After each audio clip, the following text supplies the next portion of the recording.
আর মাত্র কয়েকটি ঘন্টা পরেই শুরু হতে যাচ্ছে বছরের দ্বিতীয় চন্দ্রগ্রহণটি। যারা এখন পর্যন্ত চন্দ্রগ্রহণের সময়সূচি সম্পর্কে জানেন না এবং গ্রহণের সময় কোন কাজগুলো করতে হবে, গর্ভবতীরা কিভাবে সাবধান থাকবেন, কি করবেন ও কি করবেন না তা জানেন না, তারা অবশ্যই সম্পূর্ণ ভিডিওটি দেখবেন, কারণ এই ভিডিওটির মাধ্যমে সম্পূর্ণ তথ্য আপনাদেরকে স্পষ্টভাবে দেওয়া হয়েছে। চন্দ্রগ্রহণটি সূতককাল বৈধ হবে নাকি হবে না এবং এই চন্দ্রগ্রহণটি কখন হবে, কোন দেশ থেকে দেখা যাবে, সবই জানতে পারবেন। চ্যানেলে নতুন হয়ে থাকলে চ্যানেলটি সাবস্ক্রাইব করুন। ফেসবুক পেজ থেকে আমাদেরকে দেখে থাকলে পেজটি ফলো করতে ভুলবেন না। 2024 সালের মোট 5টি গ্রহণের মধ্যে 2টো গ্রহণ ইতোমধ্যেই হয়ে গিয়েছে। প্রথমে হয়েছিল 25শে মার্চ একটি চন্দ্রগ্রহণ এবং 8ই এপ্রিল একটি সূর্যগ্রহণ। এবারে দ্বিতীয় চন্দ্রগ্রহণটি সংঘটিত হবে এবং এটি হবে 18ই সেপ্টেম্বর। এরপর একটি সূর্যগ্রহণ আছে, যে সূর্যগ্রহণটি হবে 2 অক্টোবর এবং আরও একটি চন্দ্রগ্রহণ আছে, সেটি হবে 17ই অক্টোবর।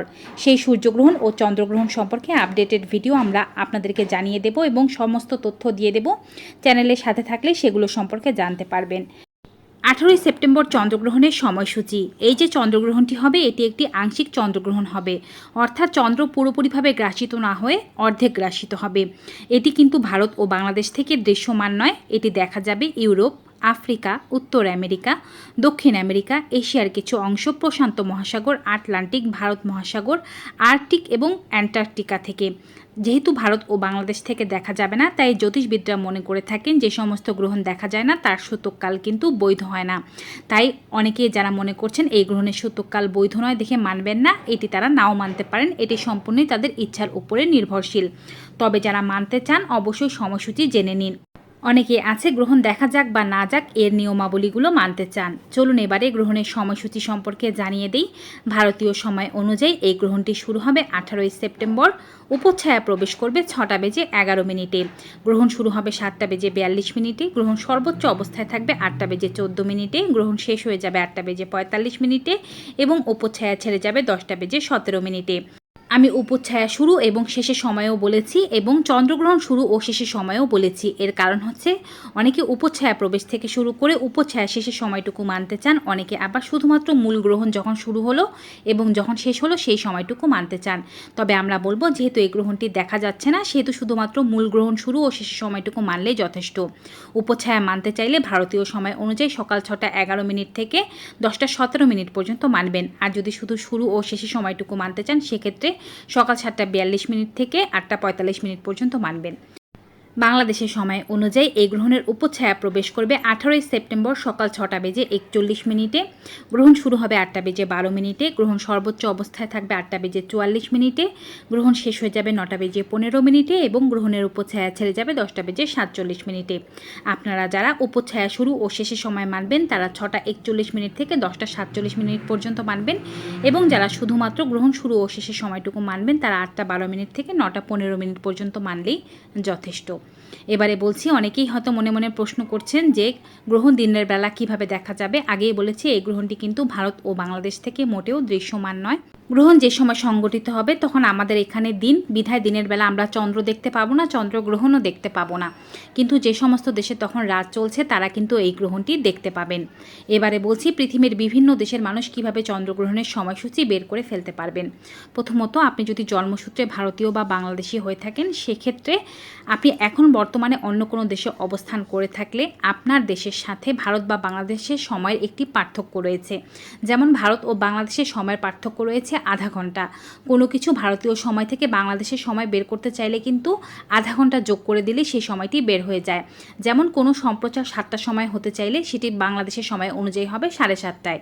ঠিক তেমনভাবে আপনি বর্তমানে যে দেশে অবস্থান করছেন সে দেশের সময়ের সাথে ভারতের সময়ের যে পার্থক্য রয়েছে সেই পার্থক্যটি আমি যে চন্দ্রগ্রহণের সময় বলেছি তার সাথে যোগ বা বিয়োগ করে নিন, আপনি আপনার দেশে চন্দ্রগ্রহণের সময় বের করে ফেলতে পারবেন। বাংলাদেশের ক্ষেত্রেও ঠিক তাই। আপনি যদি জন্মসূত্রে বাংলাদেশি হয়ে থাকেন, বর্তমানে অন্য কোনো দেশে অবস্থান করে থাকেন, সেক্ষেত্রে বাংলাদেশের সাথে আপনার দেশের সময়ের যে পার্থক্য রয়েছে সেটির সাথে চন্দ্রগ্রহণের সময়সূচিকে যোগ করে নিন, আপনি আপনার দেশের চন্দ্রগ্রহণের সময়সূচি বের করে ফেলতে পারবেন। এরপরেও যদি আপনার বুঝতে অসুবিধা হয় বা বের করতে অসুবিধা হয়, সেক্ষেত্রে আপনি গুগল ইউজ করতে পারেন এবং গুগলের মাধ্যমে কিন্তু আপনার দেশ অনুযায়ী 18 সেপ্টেম্বর চন্দ্রগ্রহণটি ঠিক কোন টাইমে দেখা যাবে বা আন্তর্জাতিক যে সময়টি আছে সেটি কখন হবে, আন্তর্জাতিক সময়টি বের করে কিন্তু আপনার দেশের সময়টি বের করে নিতে পারেন বা নির্দিষ্টভাবে আপনার দেশে কখন হবে সেটি সার্চ করেও বের করে নিতে পারেন। এবারে বলছি গ্রহণের সময় কোন কাজগুলো করবেন এবং কোন কাজগুলো থেকে বিরত থাকবেন। মনে রাখবেন, আমরা এখানে কিন্তু কোনোভাবেই কাউকে কোনো নিয়মাবলী মানতে বাধ্য করছি না। এটি সম্পূর্ণই আপনাদের ইচ্ছা বা ধর্মীয় বিশ্বাসের উপরে নির্ভরশীল, আপনারা মানবেন নাকি মানবেন না। মনে রাখবেন, সকল ধর্মীয় শাস্ত্রে কিন্তু গ্রহণের সময় কিছু করতে হবে বা কিছু করা যাবে না তা মানা হয় না। তাই মুসলিমদের জন্য বলছি, যারা গ্রহণের সময় কিছু করতে হবে কি হবে না এগুলো মানতে চান না, তারা অবশ্যই এ সময় আল্লাহ পাকের ইবাদত করুন, নামাজ পড়ুন, কোরআন তেলাওয়াত করুন, জিকির আজকার করুন। এর মাধ্যমে সময়টাকে অতিবাহিত করতে পারেন। কারণ ইসলাম ধর্মীয় শাস্ত্র মতে গ্রহণের সময় কোনো কিছু করতে হবে বা কোনো কিছু করা যাবে না এমন কোনো নিয়ম নীতি নেই।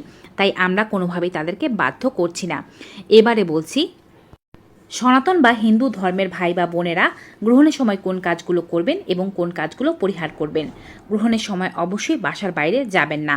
গ্রহণের দিকে সরাসরি তাকানো যাবে না। গ্রহণের আলো যেন আপনার শরীরে স্পর্শ না করে সেই বিষয়টি খেয়াল রাখবেন।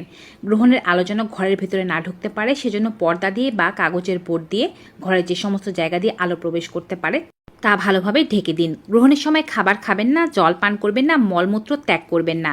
কিন্তু যেহেতু আপনি গর্ভবতী, এত দীর্ঘ সময় পর্যন্ত খাবার না খেলেও জল না পান করে থাকা উচিত নয়, আবার মূত্র আটকে রাখাও উচিত নয়। যদি আপনার এই প্রেশারগুলো আসে, জল খেতে ইচ্ছা করে, অল্প করে জল খাবেন।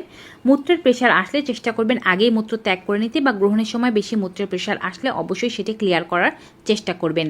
গ্রহণের সময় কোনো কিছু রান্না করবেন না, কাটাছেঁড়া করবেন না, সেলাই করবেন না, কোনো বুনন করবেন না, কোনো প্যাকেট ছিঁড়বেন না। এক কথায় কোনো কিছু পেঁচানো, মোড়ানো এই ধরনের কোনো কাজও করা যাবে না। এতে করে সন্তানের ক্ষতি হয় বলে মনে করা হয়ে থাকে।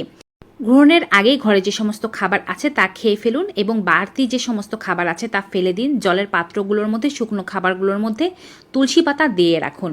গ্রহণের আগে আপনি ভগবানের মূর্তি কাপড় দিয়ে ঢেকে দিন। এ সময় পূজা অর্চনা থেকে শুরু করে কোনো রকমের কোনো পবিত্র কাজ, দান, এই সমস্ত কাজ করবেন না। গ্রহণের সময় আপনি মনে মনে সৃষ্টিকর্তার জপ করতে পারেন। গ্রহণের আগে আপনি আপনার কাজকর্মগুলো সেরে ফেলবেন। গ্রহণের সময় ঘুমিয়ে থাকবেন না। গ্রহণের সময় যদি আপনার শুয়ে থাকতে ইচ্ছা করে সেক্ষেত্রে হাত পা টান টান করে লম্বা হয়ে শুয়ে থাকতে হবে। গ্রহণের সময় সবচেয়ে ভালো হয় চুল খোলা রেখে যদি আপনি হাঁটাহাঁটি করতে পারেন। এছাড়া গ্রহণের পরে যে সমস্ত খাবার খাদ্য ঘরে ছিল সেগুলো ফেলে দিয়ে নতুন করে খাবার রান্না করতে হবে। গ্রহণের পরে ঘরদোর পরিষ্কার করতে হবে, গুরুজনদের আশীর্বাদ নিতে হবে। গ্রহণের সময় হাত পা বেশি মোড়ামুড়ি করা উচিত নয় এবং অতিরিক্ত কথা বলা উচিত নয়। এই সমস্ত কাজগুলো গ্রহণের সময় পরিহার করার চেষ্টা করবেন।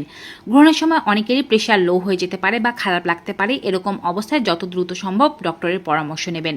তো ভিউয়ার্স, আজকের এই ভিডিওটি কেমন লাগলো কমেন্ট বক্সে অবশ্যই জানাবেন। ভালো উপকারী মনে হয়ে থাকলে সকলের মাঝে বেশি বেশি করে শেয়ার করে দিন। আজকের মতো এখানে বিদায় নিচ্ছি। সবাই ভালো থাকুন, সুস্থ থাকুন। নতুন কোনো ভিডিওতে নতুন কোনো উপকারী টপিক নিয়ে আবার আপনাদের মাঝে ফিরে আসবো। Goodbye and take care.